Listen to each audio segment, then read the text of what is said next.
Here we are again. How you doing, mate? You alright? Yeah, very good. You okay? Yeah, not too bad. Yeah, just got a few onions on the go here. What are we cooking today? Well, I thought what I'd do is just knock up a quick curry. Actually, very quick curry, just very simple to do. Chucked a few onions in there to get us going. And what I'm going to do is just put a bit of garlic paste in here. Well, actually, this is ginger paste, and I'll be putting a bit of garlic in as well.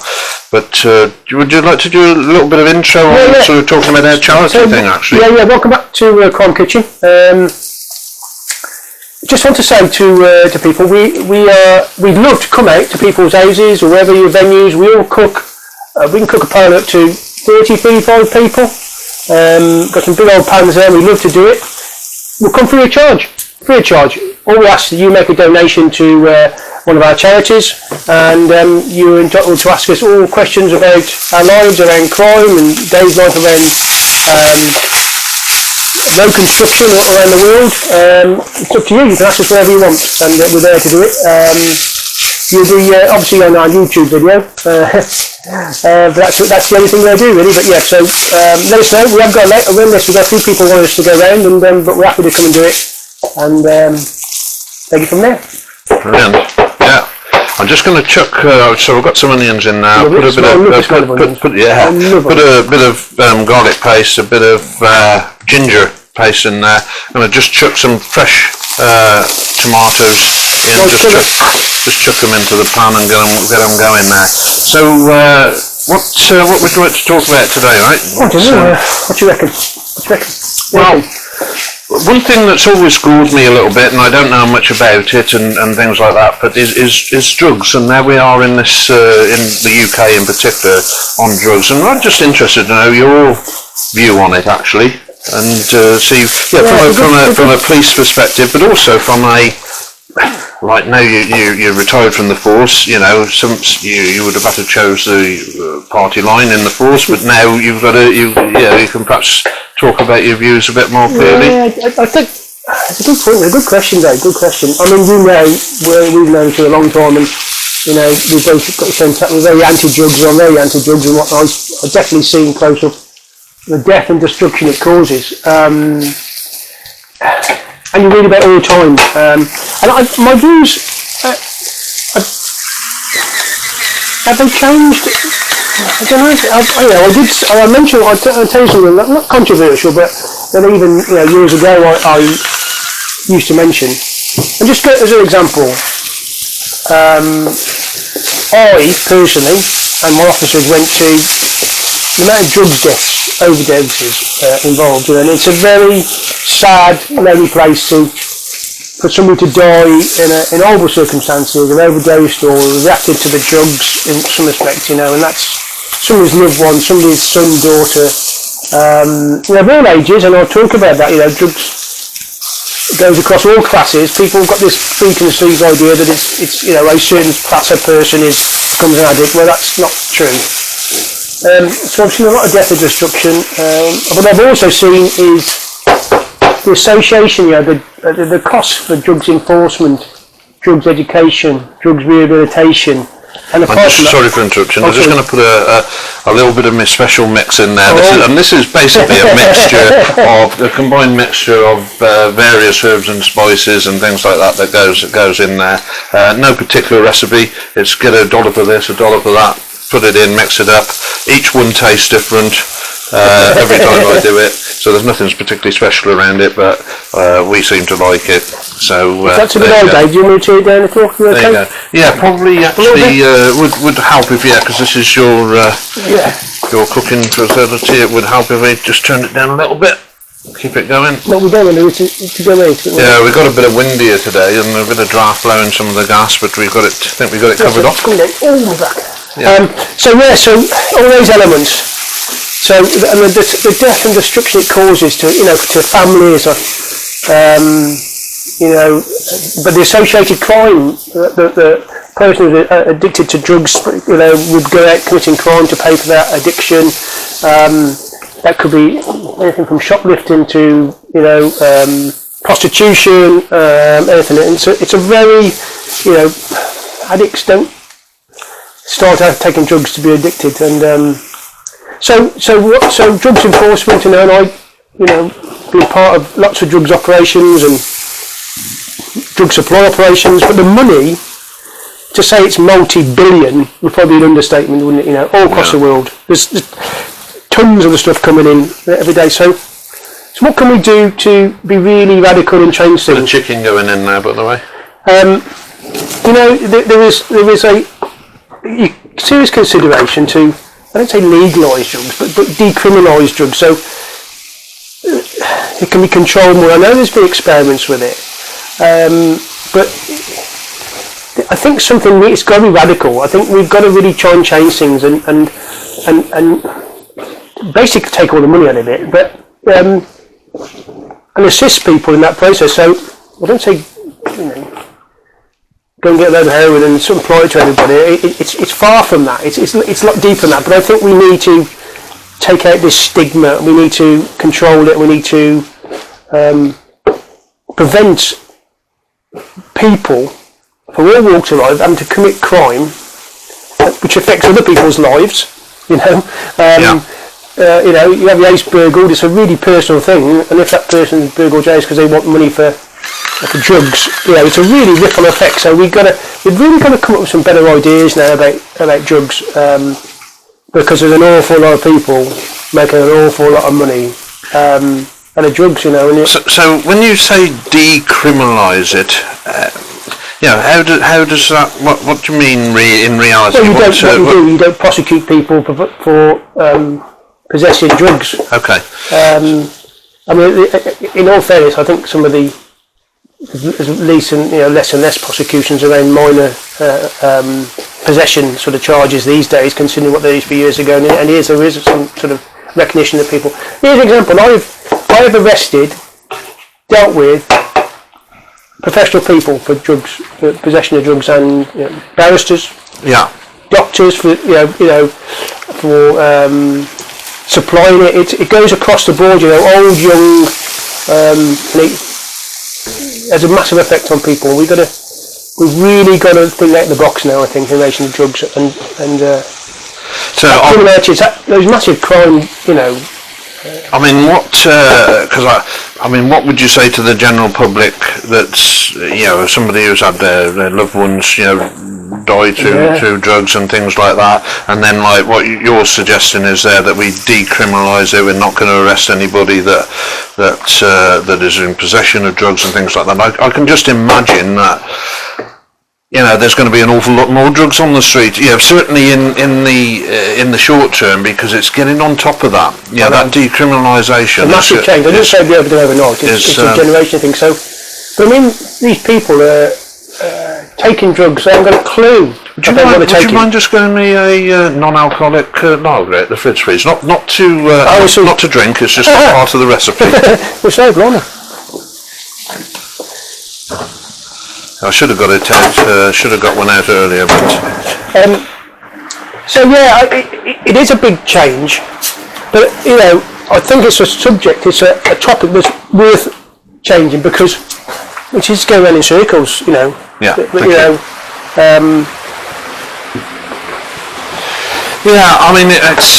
It's a very controversial subject generally, I would say. It's a drug world. I'm very naive to it. It wouldn't surprise you, but in my industry, a lot of people would be very surprised to learn how many people are on drugs and take drugs and bring drugs to work and stuff like that.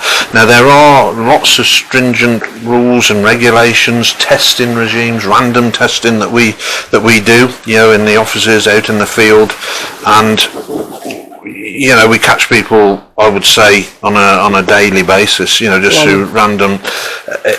And it's in fact, my family, some of my family's in the industry, and only 2 days ago I got a call from one of them to say that there had been 3 people that had lost their jobs because they'd found to have drugs within their possession at work, in the vehicles and all that.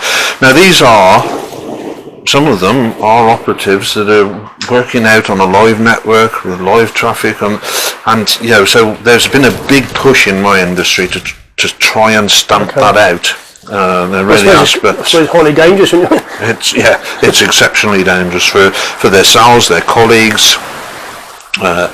Everything. I mean, I'm totally against it, but I'm also believe I'm quite naive to it as well. You know, of the severity. You know, I mean, I don't even know some of these drugs, and so I'm just going to tip a little bit of this in here. Now, the purpose of this is just to keep it nice and moist at this stage, and I mean, you don't have to use this, of course. You can use other fluids, but this is non-alcoholic, and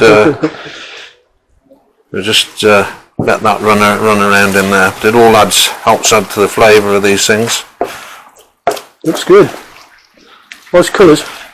I just think that there needs to be some serious consideration now in how we try and, or is it going to? I think we need a bit more gas put on there. Yeah, unfortunately, like I say, we've got a bit of wind blowing around, and some of the cooking. Technical issue. Just have to. Mind your hand, don't burn your hand on there. Yeah, there you go. Got a bit more coal on the fire, as I say. There we go. Yeah, I'm noticing the amount of drugs deaths, the amount of lives that are, been absolutely ruining through drugs, and as I say, professional people, and it's. Are we failing as a society really if we can't try and deal with these things, and people injecting drugs haven't got a clue what the purity of it is, haven't got a clue what they're injecting from one strength to another one day, and it's just it is an interesting subject, and I know it's been tried to be tackled before. We've had lots of people brains, but I think we now need to become more radical. I do agree. There needs to be something different. But I mean, the money is so vast involved in it that and I mean, I've no idea of the extent of it within the UK. I'm very naive and isolated from it in many ways, and some ways I'm quite glad about that as well. We're dealing when I was working on the regional organised crime in Birmingham. We were doing operations on massive growing farms, cannabis, hydroponics. Yeah. And we were doing some operations, and they were they're so organised that they were digging big units into the ground, and they were growing them. And the people that they were trafficking, some were Vietnamese, that type of those sort of people that come from that side of the world. They had no clue where they were, didn't speak a word of English, trafficked in, kidnapped really, slavery. Modern day slavery, I should say, yeah. And we'd go and do an operation and discover a cannabis growing farm, and these people, these poor people, didn't know what country they were in, and they were the people helping cultivate it. So that's how organised some of the people are, but how severe it is, and how sad that is. But it is literally on everywhere you go. Everywhere you go. I've seen people. What looks like dealing, as if I know anything about it. I really don't, but it looks, everything sort of looks a bit suspicious about certain things wherever you go, and I feel quite uncomfortable about it actually, and I've left venues and things like that because of it. I've known families going out and buying drugs for their children for their addiction because they're in such a state, and lovely families. You're not talking. This archetypal, stereotypical type of family. These are, all honest, hard-working people, and they get caught up in it. It's just those ripples go out. So, and if anybody else, people, if you've got any questions or anything about this, or any your own views about it, let it in, because it's worth it. It's worth more discussion, I think, in the past. It's funny because when we've all got their kids, and the things that went through my mind when I was a younger parent and rather, as if my kids, God forbid, got involved in that, you'd like to think you could try and manage it and all that. But I know parents that have had children that's been heavily involved in drugs, and they're really good people. but there's nothing they've been able to do about it. No. And unfortunately, in two situations, they've lost their children. One survived, you know, and I know. it was absolutely devastating. And I know that they tried everything they could to locking them up into their own bedrooms, which, you know, and the criticism, believe it or not, some of the criticism that they took for doing that, but I don't know, all they would do is desperation, you know. Right, what I'm going to just put in here is a little bit of it smells absolutely fantastic. Bit of cream in here, and you can do what you like. You don't have to use cream. You can use fromage frais or anything like that, really. But for ease, I just put a bit of cream in that.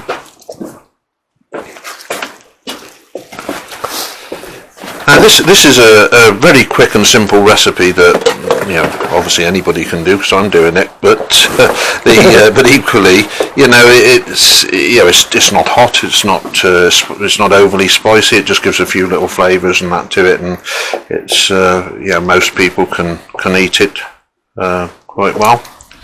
So we just let that simmer away a little bit there. Lovely colours.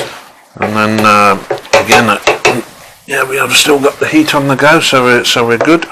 We're all good with that. Yeah, but just say, people, please get in contact with us, and we can anything you want to talk about, really. But it's the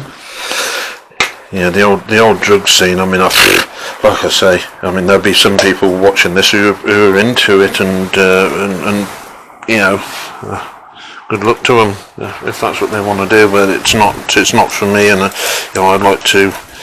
Hope and pray that none of my kids ever get involved in this. So this is a little bit of garam masala. That's what this is. Just gives that a bit of extra, little bit of spice and bite to it, which is quite nice. And I'll just put a little bit more salt and pepper around that. Just add a little bit. These are really good. These are, by the way. Let's see if I can invest in them. This is present from the in-laws, eh? Will they? Yeah.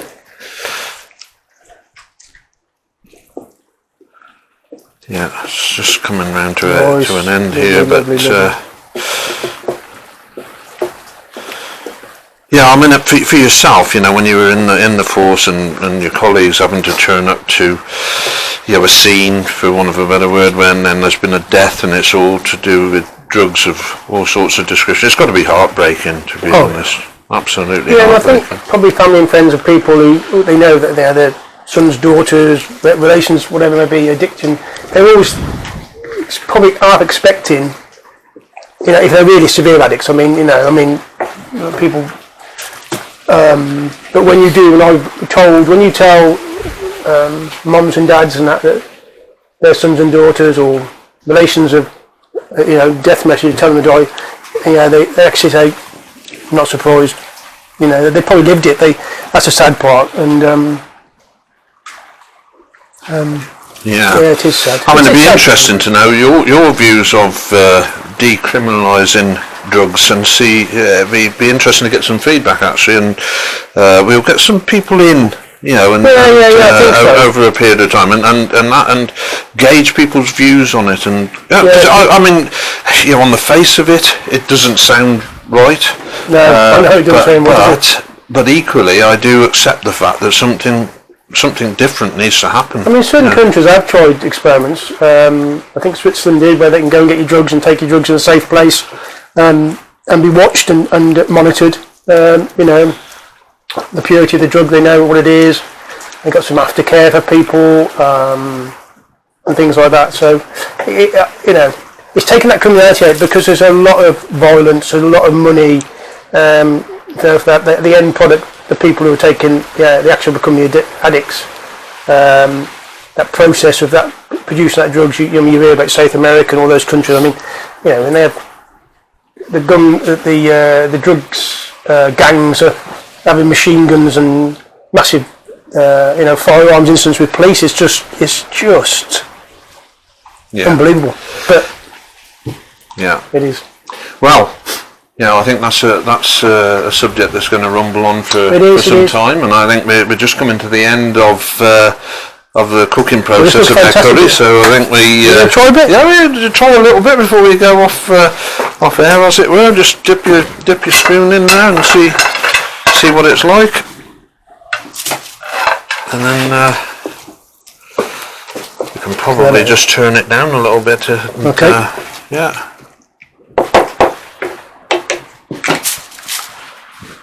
Just, I might put a bit on yours first, and we'll just see. Have a little bit to taste first. That's and good. see how you get on. Yeah, happy with that. Lovely. And just, Oh, beautiful. you've got a little bit of rice ready made behind us if you wanted to.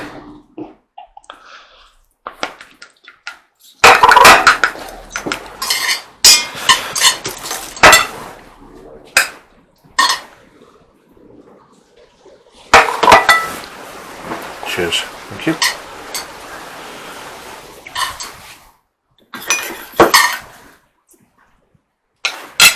Ah, great. Thank you very much. Well, bon appetit. Yes, absolutely. Until the next time. Thank you. Let's just taste it first before we go off and see if it's any good, mate. It smells beautiful. Not too bad. Oh. Yeah. It's actually, that's probably one of the best. That's fantastic.